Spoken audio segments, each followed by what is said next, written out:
Okay, right. We're now heading over to the other side of the Tay, to Abernethy, and Angus MacIntyre is going to tell us about their Tootie Horn. Angus, over to you. Hello, my name is Angus MacIntyre, and I'm one of the volunteers at the Museum of Abernethy. We're hoping to open on June the 5th. Abernethy sits on a fertile plain close to where the River Erne enters the Tay, and agriculture and fishing have always been of major importance in the area.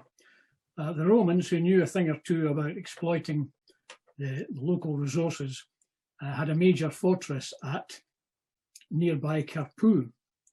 And later on, Terentian monks from northern France, Tyrrhensian monks, should I say, from northern France brought fruit trees and aquavitae to the area, both of which are still much in evidence. And royalty stopped here as well. Kings and queens on their way north to be crowned at Scone would stop at Abernethy, deplete the local produce, and then move on. It's not clear whether the royal purse was ever opened to compensate the locals. I suspect it wasn't. Crops of all sorts grow around here very well, and livestock thrives too, including cattle. Most cows nowadays don't have horns, and this came about, I think, because it was found it was relatively easy to breed horns out of a herd, and this allowed more animals to be overwintered indoors with less chance of injuring each other, and it was also safer for farmhands too. But the item I have today is the Tootie Horn. Can you see that? Yeah, just if you hold it up a bit higher.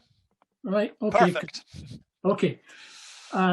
This is the Tootie Horn, which dates from the days when cows were horned, in fact.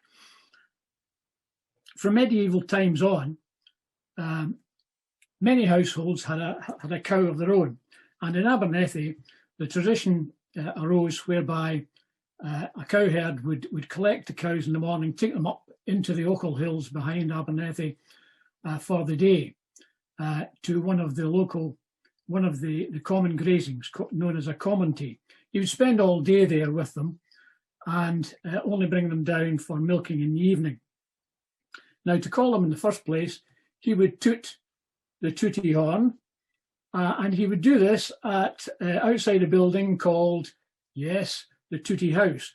There is still a Tootie House there in the main street, the old main street in Abernethy, at a spot known as, yes, Tootie Corner.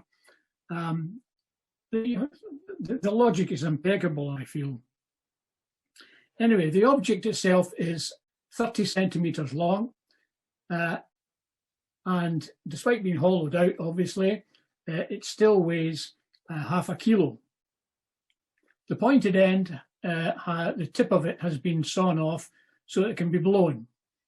And there is evidence of a fair amount of wear on that end. I don't think you can see that, which I can only put down to centuries of use and abrasion by the teeth of cowherds. Given its age, there's not a lot of graffiti on it. And I find this quite surprising because when you think of long days up the hill with only cows, with only animals not known for their sparkling conversation, I feel there should be more, but there isn't. Maybe they didn't take the horn up with them, I don't know. There is one item, however, of graffiti, which, I don't know if you can see that. Yes, there we go. It is the letters TP and what I take to be the date 1744. Now TP, whoever he was, let's call him Tam Payton because that would be a typical name in these parts. He scratched this little message here the year before the Jacobite rebellion of 1745. Now Tam may well have witnessed he will have witnessed some comings and goings. He may even have witnessed some exciting events. We don't know. What is known is that Bonnie Prince Charlie himself visited Mugdrum House 2 miles away to consult his main military commander, Lord George Murray. It's intriguing to think that perhaps our Tam joined the campaign at some point. If he did, no doubt he would have found it rather more exciting than his day job. Tradition has it, however, that this item is much older than 1744, but we don't know. Without carbon dating, we cannot tell. So that's it. Abernethy's Tootie Horn. Some practice required, possibly.